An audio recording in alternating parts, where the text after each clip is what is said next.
Hello.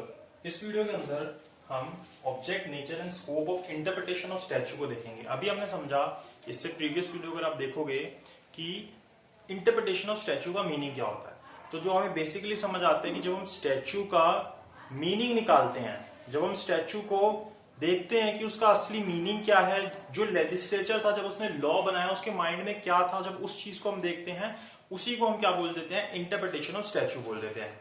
ठीक है, statue का क्या मीनिंग होता है या इसकी डेफिनेशन क्या होती है, वो सब हमने वहां देखा था। अगर आपने वो नहीं देखा तो उस वीडियो को जरूर देखिएगा। अब हम आते हैं ऑब्जेक्ट नेचर एंड स्कोप की क्या पर्पस है, क्यों हम इंटरप्रिटेशन ऑफ स्टैचू करते हैं, इसका ऑब्जेक्ट क्या है।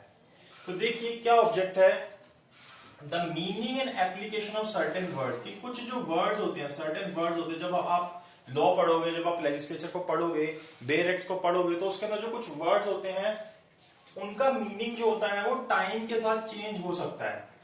हो सकता है आज से 50 साल पहले अगर किसी वर्ड को हम किसी तरीके से यूज करते थे, तो आज हो सकता है कि उसका मीनिंग किसी और तरीके से यूज होता हो या उसको किसी और वे में यूज किया जा सकता है। तो एज ए सोसाइटी चेंजेस, अब ऐसा क्यों होता है, क्योंकि हमारी सोसाइटी के अंदर चेंजेस आती हैं, जनरेशन चेंज होती है, बहुत सारी चीजें चेंज होती हैं, तो उसकी वजह से वर्ड्स का मीनिंग भी टाइम के साथ चेंज होता है। एज सच जजेस need to interpret statute to clarify the meaning of those word. तो इसीलिए ही जो जजेस होते हैं उनको क्या करना होता है, उनका मीनिंग क्लेरिफाई करने के लिए, क्या करने के लिए, क्लेरिफाई करने के लिए कि एग्जैक्टली इसका मीनिंग क्या है, the meaning of those word and to them their current meaning, और उनका अभी क्या मीनिंग है। हो सकता है कि उसका कुछ और मीनिंग और अभी उसका कुछ और मीनिंग चल रहा हो, और उसको क्लैरिफाई करना। तो एक तरीके से क्लैरिफाई किया जा रहा है और उसका करंट मीनिंग निकाला जा रहा है उस वर्ड का जो वहां पे यूज हुआ है स्टैचू के अंदर। While keeping in mind the intention of legislature, ये बहुत इंपॉर्टेंट है। आप करंट मीनिंग के लिए कि आप करंट मीनिंग निकाल रहे हो, उस वजह से जो इंटेंशन थी लेजिस्लेचर की उसको आप खत्म नहीं कर दोगे। जैसे कि हम आईटी एक्ट में देखते हैं बहुत सारे वर्ड्स होते हैं, तो वहां पे उसका जो करंट मीनिंग होता है वो निकाला जाता है, लेकिन जो इंटेंशन होती है लेजिस्लेचर की वो वहां पे हमेशा ध्यान में रखी जाती है कि उसको जो इंटेंशन है, जो लेजिस्लेचर बनाते वक्त उनके माइंड के अंदर था, वो चीज चेंज ना हो जाए। माइंड ऑफ लेजिस्लेचर के अंदर जो चीज थी वो चेंज नहीं होनी चाहिए।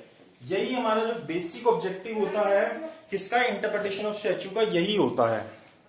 फिर अगर हम देखें कि नेचर एंड स्कोप क्या है, कि किस एक्सटेंट तक हम इंटरप्रिटेशन कर सकते हैं, किस तरीके से या कितने स्कोप तक हम इसका मीनिंग निकाल सकते हैं। ऑब्जेक्ट हमें समझ आ गया कि हम देख रहे हैं कि क्या उनके माइंड में था जब उन्होंने लेजिस्लेशन बनाया, क्या उसका करंट मीनिंग है, उसको किस तरीके से क्लैरिफाई किया जाए। उसके बाद अगर हम नेचर एंड स्कोप को देखें तो necessity of interpretation would arise only where language of statutory provision is ambiguous.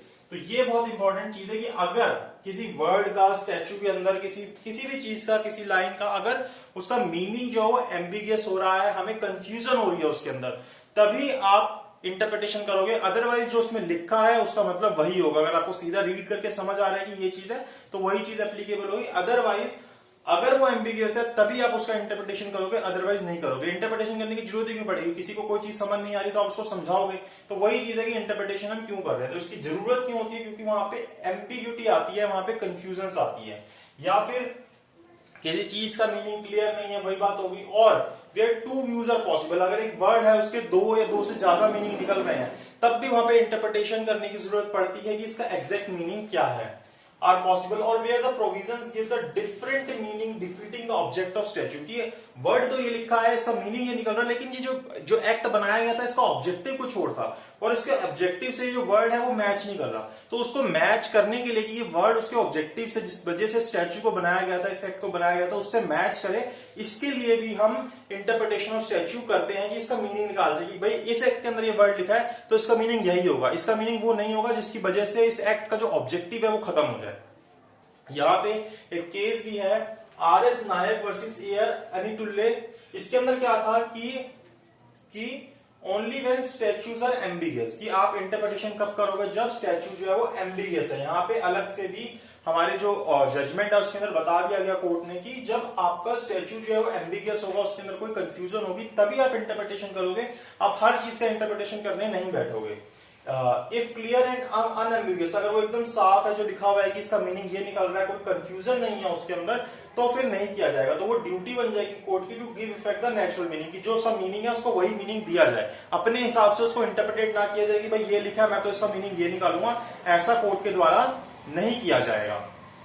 तो ये है object nature and scope of interpretation of statue. इसके बाद हम अगली वीडियो में देखेंगे क्लासिफिकेशन। क्लासिफिकेशन जो है यहाँ पे दो तरीके से की गई है, एक प्राइमरी रूल्स है और अदर रूल्स है, किस हिसाब से आप इंटरप्रिटेशन करोगे स्टैच्यूज का। एक प्राइमरी रूल्स बनाए गए, इसके अंदर कई तरीके के रूल्स आते हैं, और एक अदर रूल्स बनाया गया उसके अंदर कई तरीके के रूल्स आते हैं। तो उनको हम नेक्स्ट वीडियो के अंदर देखेंगे। इस वीडियो के लिए इतना ही। अगर आपको वीडियो अच्छी लगी हो तो लाइक शेयर सब्सक्राइब जरूर कीजिएगा।